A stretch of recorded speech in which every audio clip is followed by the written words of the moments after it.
Merci de nous recevoir sur la 95.5, le 3W-nanafm.tg sur le bouquet Canal Plus numéro 575 ou encore sur la chaîne YouTube Nana FM officielle. Mesdames et messieurs, bonjour et bienvenue à l'avant-dernier numéro du débat de Nana FM de cette semaine.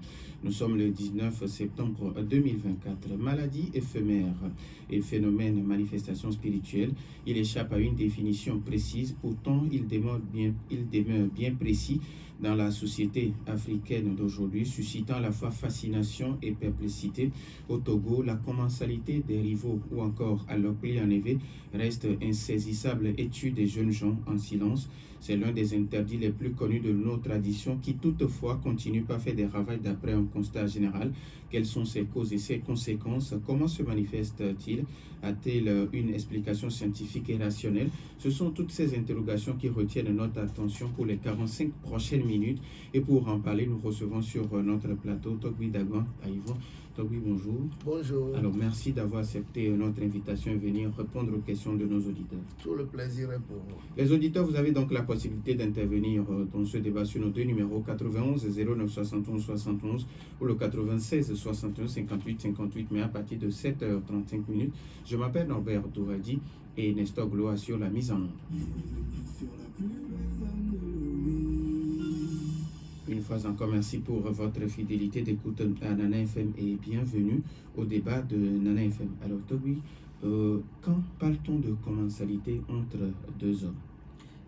Au fait, que vous l'appelez commensalité, parce que souvent on essaye de polir les fautes.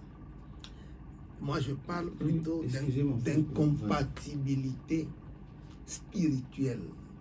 Et on peut encore trouver beaucoup d'autres mots, de heurts sexuels. Voilà comment moi j'en parle. Et dans nos milieux, et cela s'exprime autant par la faute que par la conséquence. Et on ne parle pas de la conséquence autrement, mais la faute porte le même nom que la conséquence. C'est lorsque deux jeunes gens se retrouvent, disons, copains ou amis ou conjoints d'une même fille ou d'une même dame. Dans un premier temps, sans le savoir. Mais du moment où vous le savez, c'est que vous devenez spirituellement incompatibles. Vous ne pourrez plus faire des choses ensemble. Vous ne pourrez plus boire ensemble, vous ne pourrez plus déjeuner ensemble. Et cela vous accompagne jusqu'à votre trépas. Lorsque un viendrait à s'en aller, l'autre ne peut pas se mêler de ces cérémonies funéraires. Voilà comment cela s'établit et comment les dispositions sont prises pour vous préserver aussi un départ prématuré ou des maladies d'inceste en quelque sorte. C'est une sorte d'inceste qui s'établit entre vous quand bien même vous n'êtes pas parents, vous n'êtes pas consanguins. Alors, aujourd'hui, il y a ce phénomène de partout où vous voyez deux jeunes gens avec une seule fille à la fois ou deux jeunes filles avec un seul gars à la fois, ce qui veut dire que ça aussi, ça entre dans la commensalité. Justement. Ben, il faut dire que cela vient des civilisations d'importation. Cela n'est pas de nos milieux. Et d'aucuns pensent que c'est lié à nos communautés, à telle ou telle communauté, ou bien cela varie d'une communauté à une autre. Chez nous, les Noirs, du moins de l'Afrique de l'Ouest, que je connais bien, c'est naturel.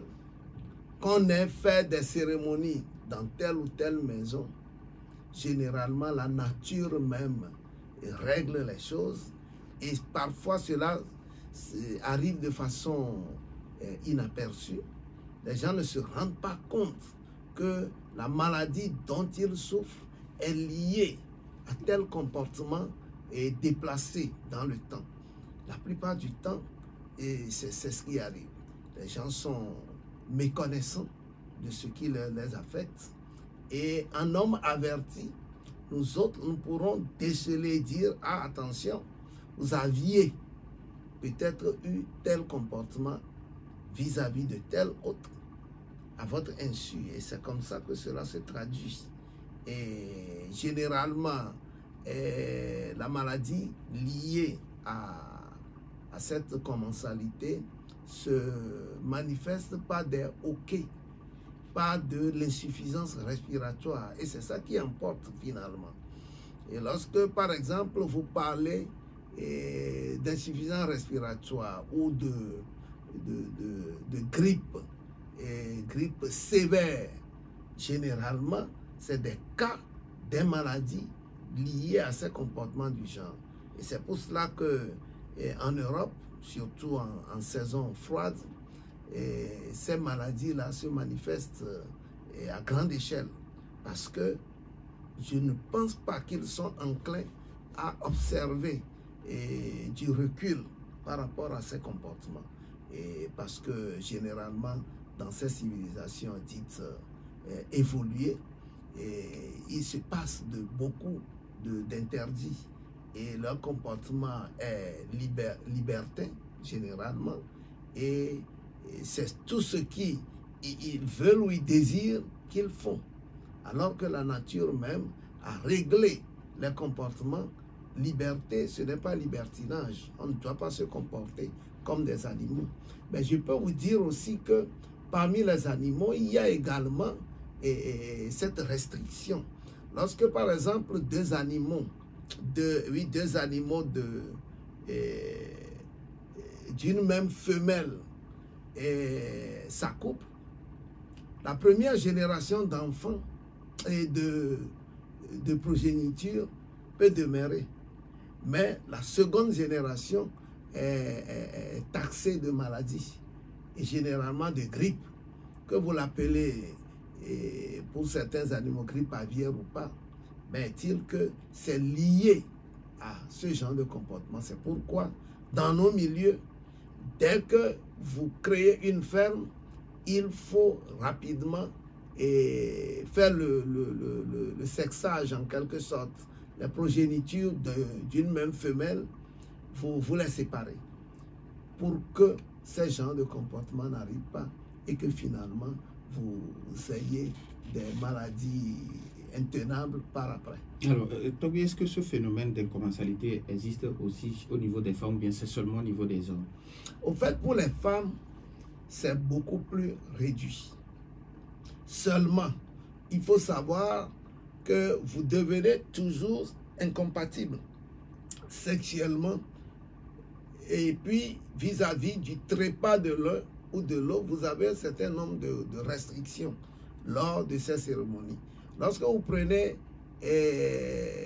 deux femmes qui, disons, qui sont, comment vous les appelez, des rivales au foyer, au fait, ce mot rival également foyer entre deux femmes ne tient pas pour des femmes qui ont consenti et être ensemble, parce que dans nos milieux c'est une relation d'accompagnement. En fait, ce n'est pas une relation de rivalité. Ben, nous l'empruntons puisque c'est le seul thème qui, disons, des coépouses. Voilà, le thème le mieux placé, c'est des coépouses. À la mort de l'une d'entre elles, l'autre ne doit pas utiliser même ou d'abord boire à ces cérémonies, utiliser tout ce qui est censé servir à ces cérémonies.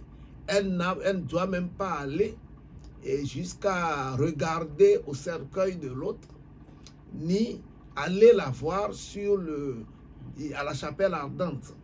Donc il y a ce genre de restrictions que les gens doivent savoir. Dans nos milieux, puisque des gens peuvent être dans l'incommensalité sans le savoir, lorsqu'on voudrait faire les levées de corps, on vient l'annoncer 3 fois. Dans nos milieux, c'est comme ça. On vient l'annoncer publiquement que le chef de famille ou le chargé des funérailles nous envoie et informer le public qu'il va faire le lever du corps. Une seconde fois, et une troisième fois. C'est pourquoi vous aurez pu remarquer que ceux qui sont avertis de la chose prennent leur distance par rapport à pendant cette période et reviennent lorsque l'enterrement s'est déjà effectué, parce que tu n'es pas autorisé à avoir même le regard sur le cercueil. Donc, disons qu'il y a des restrictions toujours liées à ce genre de comportement, sinon tu en pâtis, et ça, c'est de façon involontaire. Alors, Toby, il y a un auditeur qui me demande que s'il est sorti avec une femme et qu'après, un de ses amis, des années plus tard, se retrouve avec la même femme, est-ce qu'il y a commensalité également? Il y a commensalité. Parce que du moment où, c'est comme si vous vous êtes heurté. Vous savez, le sexe d'une femme, dans nos milieux, sur le plan spirituel, est considéré comme un espace. Donc, lorsque vous vous retrouvez dans cet espace, vous vous heurtez spirituellement. Et là, la restriction vous gagne. Si vous êtes averti, vous prenez vos dispositions. C'est pourquoi dans nos milieux aussi, tu ne peux pas tomber malade et qu'on permette à n'importe qui de venir te voir sur le lit de malade. Il te heurte. Il te heurte spirituellement. Généralement, nous tombons malades, nous sommes heurtés spirituellement avant que cela ne s'exprime physiquement. À toute heure spirituelle, il y a un comportement somatique donné. Donc, dès que vous prenez de l'âge et que vous commencez par vous comporter en grande personne, par faire des pratiques de grandes personnes, des pratiques sexuelles, vous devez avoir des restrictions. Si vous tombez malade, il faut filtrer les visites. Et parfois, lorsque vous ne vous y attendez pas et que certaines visites vous viennent, vous arrivent, disons que vous êtes dans un club et que ce club envoie une délégation, quel que soit votre état de maladie, vous devez faire semblant d'être mieux portant. Et les gens rapidement se lèvent pour aller s'asseoir quelque part, comme si ça va mieux, comme si vous n'êtes plus malade. Donc, et vous accueillez. Mais la plupart du temps, il y a toujours un certain nombre d'écueils. Mais pour l'éviter, il faut systématiquement filtrer vos visites ou carrément l'interdire lorsque vraiment la maladie vous a affaibli, vous a atteint totalement. Il faut filtrer ou l'interdire. Et nos mamans savaient bien le faire dans le temps. Mais aujourd'hui, puisque c'est un peu la liberté sans limite, les gens se laissent aller et ils en pâtissent. Lorsque vous vous rendez compte très tôt, il y a des remèdes.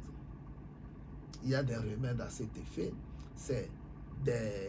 Généralement, c'est des poudres d'herbes, donc carbonisées, qu'on prend pour vous faire des incisions et cela se passe de commentaires.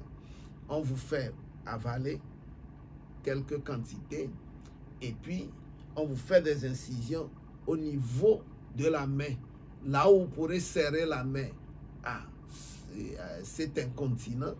Donc, pour que demain, vous retrouvez, vous serrez la main, que cela ne vous affecte non plus. Il y a un certain nombre de remèdes. Lorsque la personne, vous sentez que la personne fait la crise de l'incommensalité, il y a une disposition première à prendre. Imaginez que la crise survient tard la nuit et que vous ne tombez pas sur quelqu'un qui puisse vous guérir. Vous prenez l'anis, les petits grains d'anis. Donc, c'est ça que vous déposez à côté de la personne. Il mâche ça et avale l'eau. Donc, et puis, il peut cracher les résidus jusqu'à ce que... Donc, il le fait fréquemment. Et ça atténue la crise jusque peut-être au lendemain ou jusqu'à ce que celui qui viendra lui porter secours arrive. Au fait, pour l'instant, c'est le seul remède d'atténuation. Ça l'atténue, ça ne le guérit pas. Mais quand même, on peut guérir. On peut guérir. C'est là où je parle de remède. Il y a un remède, parce que ce n'est pas une maladie en tant que telle, mais vous faites une crise qui peut vous emporter d'un moment à l'autre. Et cette crise se présente comme de la toux sèche. De la toux sèche et du hoquet et puis de l'insuffisance respiratoire. Voilà les symptômes qui se présentent. Et puis, vous perdez petit à petit la voix. Et cela vous emporte d'un moment à l'autre. Pas subitement, mais ça commence petitement jusqu'à s'aggraver. Donc, il y a des remèdes. Encore faut-il se rendre compte que c'est une crise qui serait liée à tel comportement. Vous pouvez ne pas connaître l'autre auteur. Mais est-il que du moment où vous vous retrouvez avec l'autre sans le savoir, vous partagez les mêmes pots, disons, vous buvez ensemble, vous mangez ou plongez peut-être la main dans le même plat, automatiquement, sachez qu'il y a une restriction à opérer. 91 09 71 71 ou le 96 61 58 58, la commensalité des rivaux ou à leur client en minant reste insensible, insaisissable et tue des jeunes en silence. C'est l'un des interdits les plus connus de nos traditions qui toutefois continue par faire des ravages d'après un constat général. Quelles sont alors les causes et les conséquences? Comment se manifeste-t-il et a-t-il une explication scientifique ou rationnelle? Vous aurez à poser vos questions, mais après la courte pause.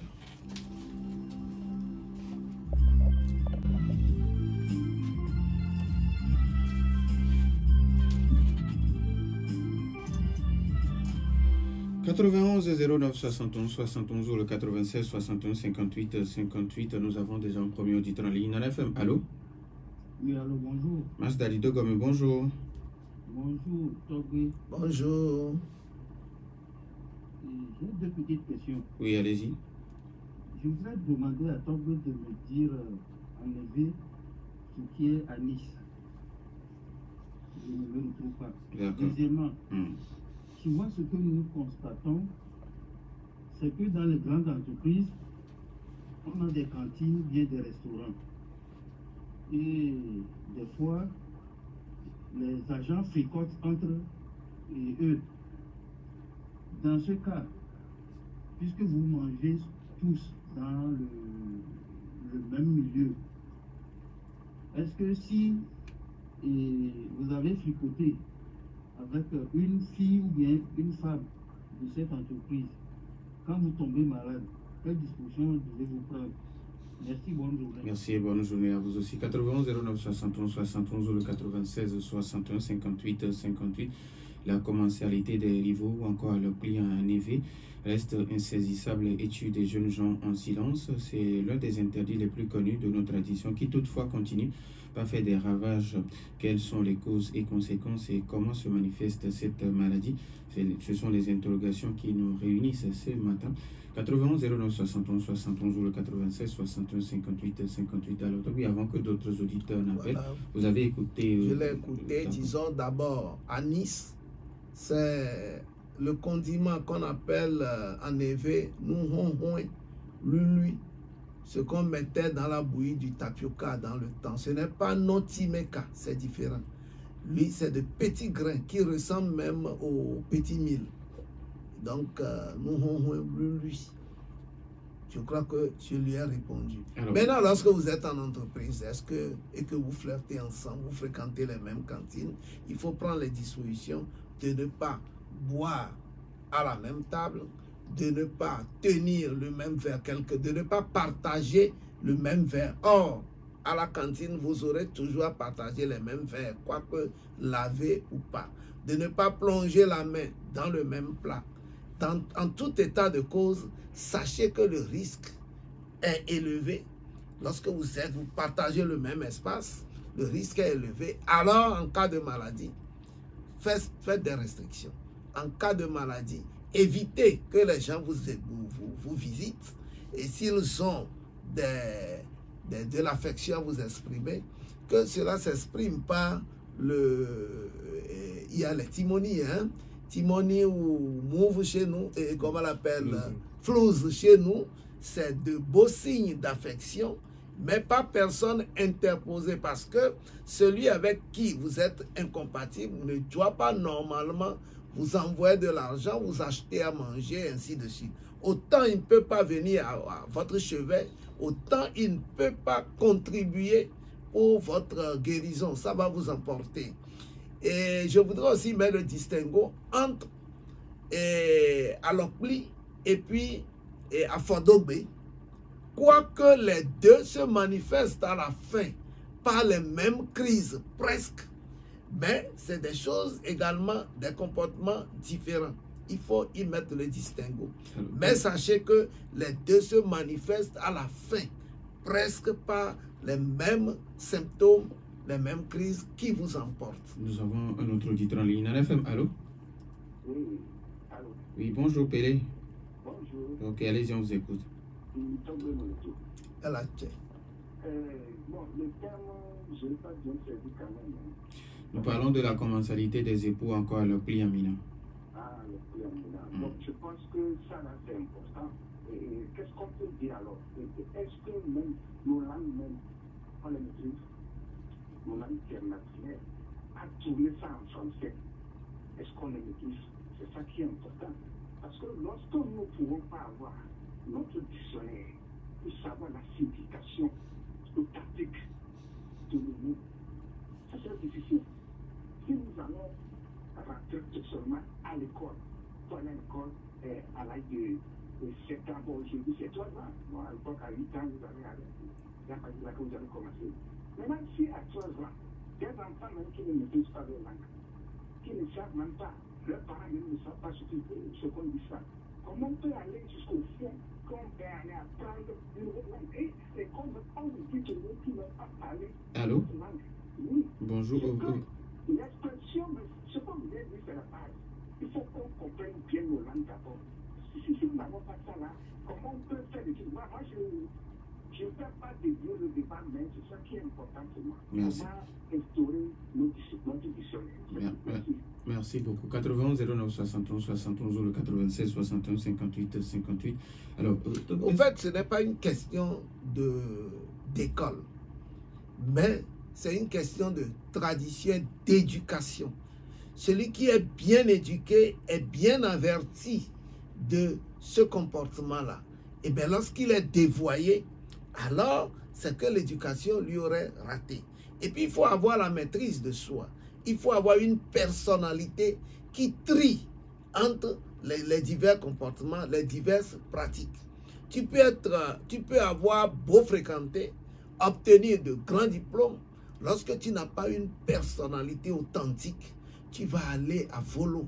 Tu vas faire ce que bon te semble, tu seras en libertinage. Et c'est pour cela que c'est essentiellement une éducation de maison. C'est une éducation de tradition. C'est une école des valeurs, parce que cela fait partie de nos valeurs authentiques, traditionnelles. Ça peut ne pas être dans les valeurs d'importation, mais c'est que l'école seule du blanc ne suffit pas pour éduquer, n'est pas le seul cadre d'éducation. Il va falloir que nos parents même s'informent, s'éduquent, appréhendent les valeurs de leur milieu pour pouvoir les inculquer. Nos valeurs s'inculquent, nos valeurs s'enseignent. Et si toi-même, parent, tu n'es pas averti de ces valeurs, je crois que ton enfant ou tes enfants ne le seraient pas aussi. Nous avons un autre auditeur en ligne. Papa Sibiti, bonjour. Bonjour, mon directeur. Comment allez-vous? Le voyant qui déteste tout le monde. Bonjour, tous enfants. Bonjour. Alors, allô? Allô? Oui, Papa Sibiti, avant que vous ne posez votre question, j'ai une question pour vous. Comment se manifeste la commensalité des rivaux chez vous, dans votre voilà, au niveau de votre ethnie? Se manifeste Au niveau de votre ethnie, est-ce qu'il y a également ce thème de commensalité des rivaux? Comment ça s'appelle dans votre langue? Rivalité. La commensalité des rivaux. Alors, Moi, je n'ai pas compris 2 ans là, mais chez nous, il y a des rivales. Mais elles font même. ça, c'est chez les femmes. Avec l'évolution, ça devient même de la sorcellerie. Vous trouvez certaines femmes qui prennent de l'eau pour verser sur ta épouse. Allô? Je dis, hein, Oui. vous trouvez même certaines femmes. Oui, allô papa? Oui. Est-ce que chez vous, est-ce que ce dont on parle ce matin, Alokli ou encore 2 hommes qui couchent avec la même femme, est-ce que ça existe chez vous aussi? Comment ça se manifeste? Comment ça n'existe pas? Ça existe. Tous les peuples sont les mêmes. Ça existe comment? Vous arrivez au peuple natif. C'est pour ça, ceux qui ne le savent pas, vous permettez à quelqu'un qui a couché avec une même femme qui le lit, vous allez vous être télé, ou comment vous l'appelez, vous verrez. La personne, après un moment, elle, tout comme la femme qui va coucher avec les mêmes personnes, et un mari, quand elle vient, quand le mari est malade, elle est à la base de son décès. Vous m'avez écouté? Oui, oui. Et ouais, à fois d'autres. Merci. Je reviens maintenant. Je peux revenir? Oui, allez-y. Bon, donc d'abord, merci beaucoup. Merci à vous. L'éducation traditionnelle, elle vaut ce que vous avez dit là-bas. Vous voyez, monsieur Akoumé, non pas Akoumé, Apollo, mais à son âme, c'est plus des choses instruites, agrégatives, agrégées, mais il dit, les gendarmes sont venus pour arrêter son papa à Goulouvé, à Gamé plutôt. Lui avec son père, ils sont rentrés, ils ne voient pas le père. Ils sont repartis. Ça veut dire beaucoup de choses. Merci. Vous savez, les gens, il faut qu'on abandonne nos choses scolaires, les livres, tout ça, ce que nous avons reçu des blancs. Vous avez vu dans la tradition, à la maison, on dit, excusez-moi, on a jamais une là. L'homme a 2 fois. Le bien, le bon et le mauvais. Si vous empruntez, si vous voyez la boîte de pratique, quel que soit vos diplômes, vous serez conforme et négatif. Merci beaucoup. Merci. Il faut le cas du cœur, Merci. l'éducation de cœur, pour avoir pitié de l'autre, et ça va marcher. Merci à vous aussi, Papa Zébiti. Nous avons notre auditeur en ligne. Nana FM, allô? Bonjour. Bonjour, madame, ici. Papa Zébiti. Bon, alors plus, quand 2 sœurs se fait coucher par un homme, et puis est-ce que quand tu trouves ton mari dans le lit conjugal, c'est-à-dire il n'est pas là, tu amènes quelqu'un qui te pousse dans le lit conjugal, est-ce qu'on peut toucher, on peut faire l'amour au sol, à même le sol? Et puis, moi je mange dans mon lit. Est-ce que ça se fait? Voilà, ça fait 4 trucs. Voilà. Manger dans le lit, par exemple, poser le plateau sur un lit, coucher et faire l'amour à même le sol. Et puis, merci. Merci à vous aussi, madame, ici. 91 09 71 71 ou le 96 61 58 58. Alors, Papa Zébiti qui pense qu'il faut se débarrasser de nos connaissances diverses. Est-ce que, oh oui, avant de répondre, Toby nous a permis, nous avons notre auditeur. Nana FM, allô? Oui, allô? Oui, bonjour. Bonjour. Je m'appelle Jean. Monsieur Jean, vous nous appelez de? Je vous appelle d'abord au niveau de Carcan GP. D'accord, à Gouécon GP. Monsieur Jean, vous avez la parole, s'il vous plaît. Oui, vous avez demandé à Papa Zébiti les manifestations chez lui. Par exemple, chez nous, dans la région de la Pouza, cela se manifeste généralement par l'enflure des pieds, le ballonnement du ventre, et le rachitisme, c'est-à-dire la personne qui perd le poids, il est rachitique, il est fleuve, il déprime. Bon, maintenant, il y a... c'est vrai qu'il ne faut pas le faire. et que vous voyez que vous avez un camarade, un ami, un frère qui est déjà sorti avec une femme, ne vous permettez pas d'aventure avec elle. Mais il arrive parfois que vous le faites inconsciemment, vous l'avez fait et après que vous vous rendez compte. Donc il faut éviter certaines choses, par exemple ce que Toby a dit, manger ensemble, boire ensemble et autres. Aujourd'hui, quand vous passez dans les bars, vous verrez des verres un peu cassés en bord, sur les bords. Vous verrez des calebasses, des lieux de chouk, les calebasses, on a coupé ça avec les dents. C'est peut-être quelqu'un qui sait que vous êtes couché avec sa femme ou bien sa copine qui le fait. Si vous prenez le même verre, vous buvez, vous prenez la maladie automatiquement. Donc, aujourd'hui, qu'est-ce qu'il faut faire? Vous prenez une bouteille dans un bar, vous ne mettez pas le verre. Vous buvez ça tranquillement. Ok? Merci beaucoup. Merci. Maintenant, il y a aussi les produits traditionnels qui le font. C'est pas parce qu'il y a les produits qu'il faut aller commettre la faute à aller chercher le produit. Parfois, ça ne réussit pas. Voilà. Bon. Merci. Moi, par exemple, mes parents, nous, on le fait. Avec mes filles, j'en ai fait. Mais quand je sors, même, j'ai le produit là sur moi. Vous voyez? Donc, je ne sais pas si je crois qui a fait ça inconsciemment avec moi. Ou bien moi aussi, j'ai fait ça inconsciemment avec lui. Voilà. Vous comprenez? Merci Jean, merci beaucoup. Merci. 91 09 71 71, nous avons un autre auditeur sur moi, le dernier. Nana FM, allô? Oui, allô. Bonjour. Bonjour, monsieur. Votre nom, s'il vous plaît. Boga de Boga Petitco. Monsieur Boga, vous voulez bien vous éloigner un peu de votre pouce récepteur, s'il vous plaît? Ok. Ça va un peu longtemps. Oui, oui, ça va. Monsieur Boga, donc... Bonjour, bonjour, bonjour. Oui, ça va dans le dos. Elle a cello.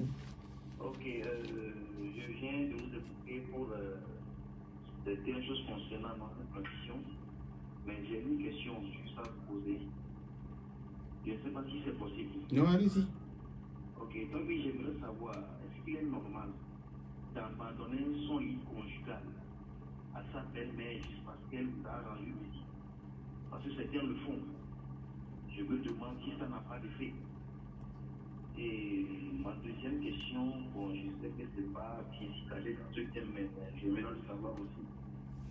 Est-ce qu'il est normal pour un homme marié de faire savoir à sa femme le salaire qu'il gagne au cours? Ok, merci. Merci beaucoup, M. Boga. Nana FM, allô? Oui, bonjour. Bonjour. Donc, je salue Tombé. Votre nom d'abord, s'il vous plaît. C'est Komi. Monsieur Komi Damadaomi, allez-y, on vous écoute. Oui. Je n'arrive pas à cerner le mot même. En effet, alors, maintenant, vous l'appelez Commensalité. Commensalité des époux. Commensalité. Commensalité. Oui. Okay. Des rivaux. Je cherche dans le dictionnaire, je ne trouve pas exactement ce pourquoi j'ai appelé. Et deuxième question, quand les deux jumelles sont avec un homme, est-ce qu'on peut parler de commensalité? Merci beaucoup à M. Jean. Monsieur Komi, plutôt depuis Amadahomi. Alors, Toby... oui, je commence par les jumelles. D'accord. Naturellement, lorsque une jumelle vient à partir, on éloigne l'autre de ces cérémonies. Donc, naturellement, il y a des prévisions. Donc, les vraies jumelles ont tendance à être toujours ensemble. Il ne faut pas les séparer.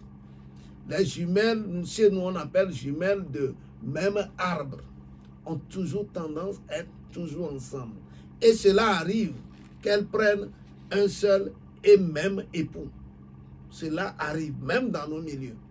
Mais c'est que, d'ordinaire, dès que l'un viendra partir, l'autre est écarté de toutes ces cérémonies funéraires. Donc cela va de soi. Quelqu'un a parlé de... Il y a le sujet un peu déplacé, de si le conjoint peut connaître le salaire de la femme. C'est normal.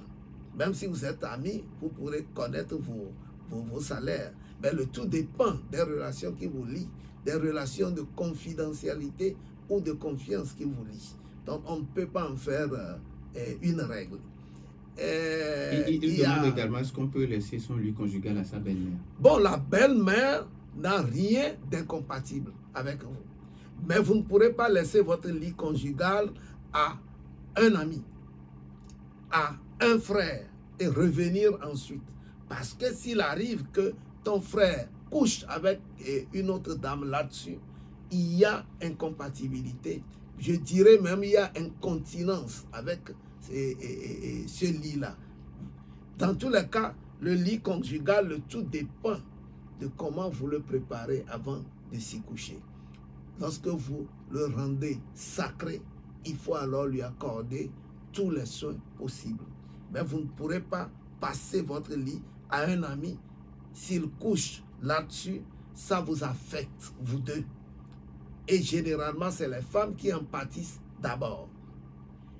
Les symptômes que un des nôtres avait, donc le rachitisme, l'œdème, et les œdèmes, l'enflement du ventre, c'est-à-dire que la constipation chronique, c'est essentiellement lié à Fodogbe.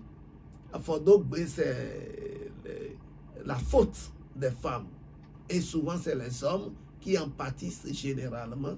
Dans nos milieux, une femme qui sait qu'elle a fauté ne doit plus rentrer dans le foyer conjugal. Dans nos milieux, elle doit par elle-même s'en écarter, sinon c'est elle qui en pâtit et cela se manifeste comme ça. Mais pour la commensalité, la crise liée à la commensalité, ça vient au bout d'une maladie. Elle n'est pas la maladie, mais la crise que cela provoque, elle est généralement très courte, de quelques jours. Si vous ne vous retrouvez pas, alors cela vous emporte. Et c'est souvent la grippe, les insuffisants respiratoires et puis le hoquet. Et cela finit par un arrêt cardiaque. Donc, il faut mettre un distinguo entre les deux phénomènes. Alokli et Fodogbe, ce n'est pas la même chose. Donc, il faut pouvoir mettre un distinguo. Il faut me rappeler. Madame ici qui vous demande, est-ce qu'on peut faire l'amour à même le sol? Vous ne pourrez pas faire l'amour, du moins dans nos milieux, vous ne pourrez pas faire l'amour à même le sol. C'est spirituellement interdit. Ce n'est pas affaire de couvent, mais c'est, disons, c'est naturel. C'est interdit.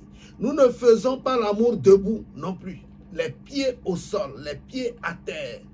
Ça aussi, ce n'est pas bien. Donc, les debout tirés vont vous amener la maladie de Parkinson. Vous aurez des tremblements après. Donc, on ne fait pas l'amour non plus debout. Vous ne devez pas faire l'amour en présence d'un tiers. Si ton ami est en train de coucher avec une fille et que tu les surprends, généralement, tu te retires en silence et puis tu vas aller chercher un bout de pierre. Tu ouvres la porte et tu jettes, disons, la petite pierre là dans la salle pour éviter les heurts. C'est comme si tu renvoies, toi-même tu les as heurtés, tu es heurté aussi. Alors tu annules comment on l'appelle, tout ce qui peut être lié à cela. Donc tu ne peux pas faire l'amour en présence d'un tiers. Normalement, tu ne dois pas faire l'amour au vu et au su d'un tiers. Pourquoi? Parce que spirituellement, il peut aussi te heurter. C'est pour cela qu'on se cache pour faire l'amour. Nous ne sommes pas des animaux. La nature a établi des règles et lorsque vous les enfreignez, vous en pâtissez aussi. Alors, mais est-ce qu'on peut prévenir la commensalité des époux? Bon, il faut dire que, par exemple, je donne l'exemple qui nous concerne, nous, les chefs traditionnels, comme nous avons toutes les femmes à nous, pour nous prémunir de ces genres de crises, on nous prépare. On vous prépare, on peut préparer à l'avance. On peut se préparer aussi à l'avance. C'est en toute connaissance de cause. Ça se fait. Tu peux préparer ton enfant pour ce genre de choses et en lui faisant des incisions, ainsi de suite. Il y a des précautions à prendre. Alors, il nous reste pratiquement 1 minute. Quel sera votre conseil à l'endroit de cette jeunesse qui pense aujourd'hui que le sexe est un jouet? Bon, moi je dis que tout est lié à nos valeurs. Lorsque la personne est en toute méconnaissance ou en tout mépris vis-à-vis de ses propres valeurs, ou vous taxez nos valeurs de sataniques et autres, et que vous ne les respectez pas, d'abord vous ne les possédez pas, pour respecter les règles, alors vous allez droit au mur. Il va falloir qu'on revienne à nos valeurs, qu'on les considère comme telles, parce que c'est ça qui nous accompagne. Que tu veuilles ou pas, on vous dit, telle pratique ne se passe pas dans notre contrée, respecte. Si tu ne veux pas respecter, si les conséquences viennent, généralement, tu n'es même pas averti des conséquences. Tu vas souffrir de sorcellerie parce que tu ne connais pas la sorcellerie et comment elle se manifeste. Vous n'irez même pas faire des consultations pour en savoir plus. Ce que les gens ignorent, nous tombons d'abord malades spirituellement avant que cela ne se manifeste dans le physique. Et lorsque des malades se présentent et que vous voulez consulter, voir s'il y a des tares spirituelles liées à cette maladie ou sur cette maladie, ces gens-là refusent systématiquement que leur foi ne le leur permette pas. Qu'est-ce que c'est que la foi? Moi, la foi, je ne veux plus aller très loin, mais dans tous les cas, sachez que la foi, c'est le contraire de la connaissance. Ce que tu ne connais pas et tu crois vrai ou exister, c'est ça qui nourrit ta foi. C'est les principes des autres qui nourrissent ta foi. Encore faut-il l'expérimenter pour s'en débarrasser et, disons, embrasser des connaissances qui peuvent t'accompagner et t'amener à vivre mieux et plus longtemps. Donc, il faut que nous ayons de la connaissance plutôt que de la foi pour que nous puissions suivre les règles de conduite pour pouvoir vivre plus longtemps. Merci beaucoup à Togbi Dagban et Yvon. Merci également à vous pour votre fidélité d'écoute. Merci à Nestor pour la mise en œuvre. Je suis Norbert Douadi. Bonne suite de nos programmes.